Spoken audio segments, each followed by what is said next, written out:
గజహస్త పాడ్కాస్ట్కు స్వాగతం. నేను కీర్తి. ఈనాటి మన లోతైన విశ్లేషణలో ఒక అద్భుతమైన అంశాన్ని మాట్లాడుకోబోతున్నాం. నాతో పాటు విశ్లేషకులు ఆద్య కూడా ఉన్నారు. ఆ అందరికీ నమస్కారం. నేను ఆద్య. ఈరోజు మనం ప్రాచీన భారతదేశంలో వేద గ్రంథాలు, లోహ విజ్ఞానం అంటే మెటలర్జీ గురించి ఏం చెబుతున్నాయో డీకోడ్ చేద్దాం. అవును, అంటే ఇదంతా కేవలం శ్లోకాలుగా, కథలుగా మిగిలిపోయిన గ్రంథాల్లో దాగిన ఆశ్చర్యకరమైన సైన్స్ కదా. దీన్ని బయటపెట్టడమే మన లక్ష్యమన్నమాట. కరెక్ట్. అంటే ముఖ్యంగా లోహాల శుద్ధి విధానాలు వింటే ఎవరైనా ఆశ్చర్యపోవాల్సిందే. అసలు సింధు నదిలో దొరికే బంగారాన్ని హిరణ్య అంటారని ఎప్పుడో చదివాను. కాని గ్రంథాల్లో పిపీలీక బంగారం అని కూడా రాశారు కదా. ఏంటిది? అవును, పిపీలిక అంటే చీమ. అంటే ప్రాచీనులు ఈ చీమల సహాయంతో అత్యంత స్వచ్ఛమైన బంగారాన్ని సేకరించారన్నమాట. అరే, చీమలను ఒక రకంగా సూక్ష్మ ఘని కార్మికులలాగా వాడారన్నమాట. అసలు ఇది ఆచరణలో సాధ్యమేనా? ఖచ్చితంగా సాధ్యమే. అంటే ఇక్కడ చీమలు అంటే మన ఇళ్లల్లో ఉండే సాధారణ చీమలు కాదు, చెదపురుగులు లేదా పెద్ద చీమల్లాంటివన్నమాట. ఓహో, ఆ పుట్టల మట్టిని వాడుకున్నారా? అదే కదా. అవి పుట్టలు పెట్టినప్పుడు భూమి అడుగున ఉన్న మట్టిని పైకి తెస్తాయి కదా. ఆ మట్టిలో సహజంగానే బంగారు రేణువులు ఉంటాయి. ఆ పుట్టల మట్టిని జల్లించి ఈ పిపీలిక బంగారాన్ని తీసేవారు. భలే, ప్రకృతిని వాడుకున్నారు. కాని మట్టిని జల్లించి బన్నారం తీశారు, సరే. దాన్నెలా శుద్ధి చేసేవారు? అప్పట్లో ఆధునిక రసాయనాలు లేవు కదా. అక్కడే వారి నైపుణ్యముందండి. సింధూ ప్రాంతంలో దొరికే ఉప్పు కలిగిన మట్టిని దీనికోసం ప్రత్యేకంగా వాడారు.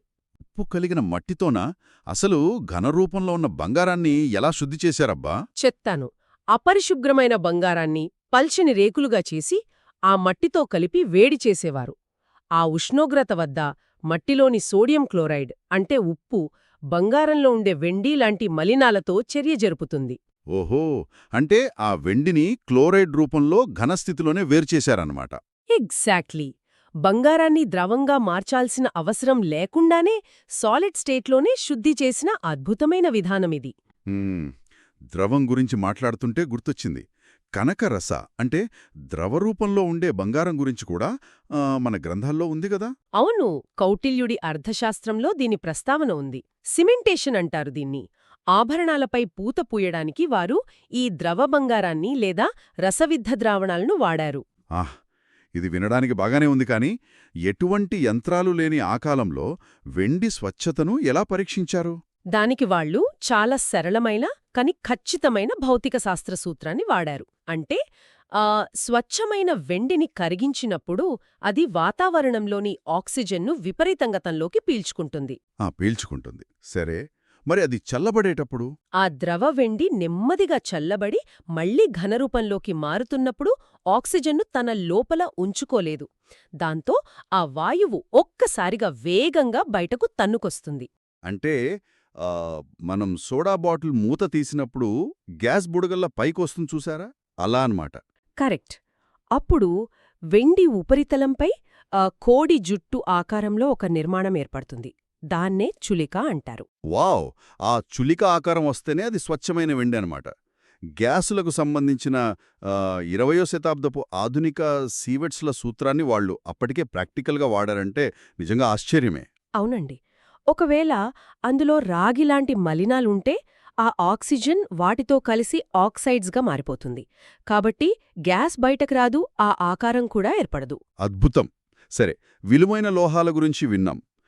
భవన నిర్మాణాలకు వాడే బలమైన లోహాల వైపు వస్తే ఢిల్లీ ఇనుప స్తంభం అసలు 1600 ఏళ్లుగా తుప్పుపట్టకుండా ఎలా ఉంది? దానికి కారణం ఆధునిక పౌడర్ మెటలర్జీ విధానాన్ని పోలి ఉండే ఒక టెక్నిక్. అంటే వారు ఇనుమును పూర్తిగా కరిగించలేదు. కరిగించకుండా ఎలా? ఇనుప పొడిని వాడారా? వాతావరణంలోని ఆక్సిజన్తో చర్య జరపకుండా అడ్డుకుంటుంది. అందుకే అది అస్సలు తుప్పుపట్టదు. భలే. అయితే ప్రపంచ ప్రఖ్యాతిగాంచిన ఉడ్స్బి స్టీల్ గురించి కూడా అడగాలి. దానికి ఆంగ్లేయులు పలకలేక ఉడ్జ్ అని పేరు పెట్టారు, కానీ దాని అసలు సంస్కృత పేరు ఉత్సా కదా. ఆ పేరు ఎందుకొచ్చింది? అవును, ఉత్సా అంటే సంస్కృతంలో ఊరడం అనమాట. అంటే ఇంగ్లీష్లో ఊజింగ్ అంటారు కదా. ఊజింగ్ అంటే వేడి చేసినప్పుడు ద్రవంలా ఊరుతుందా? సరిగ్గా చెప్పారు. ఈ ఉక్కును వేడి చేసినప్పుడు లోపల ఉండే రసాయన మిశ్రమం తక్కువ ఉష్ణోగ్రత వద్దే కరిగిపోయి ద్రవంలా ఊరే లక్షణం ఉంటుంది. ఆ భౌతిక లక్షణం వల్లే దానికి ఆ పేరొచ్చింది. పేర్లు మారినా వాళ్ళ సాంకేతికత మాత్రం అద్భుతం. అథర్వవేదంలో కమ్మరులను, లోహ కార్మికులను మనీషి అంటే జ్ఞాని అని పిలిచారు తెలుసా? అవును, ఒక గొప్ప సామాజిక నేపథ్యముందిందులో. 10వ శతాబ్దపు కావ్యమీమాంస లాంటి గ్రంథాల్లో చూస్తే ఈ లోహ కార్మికులను కవి సమ్మేళనాలకు సైతం ప్రత్యేకంగా ఆహ్వానించేవారట. అరే, ఒక కవికి ఒక కమ్మరికి మధ్య వారు ఎలాంటి భేదం చూడలేదనమాట. కరెక్ట్.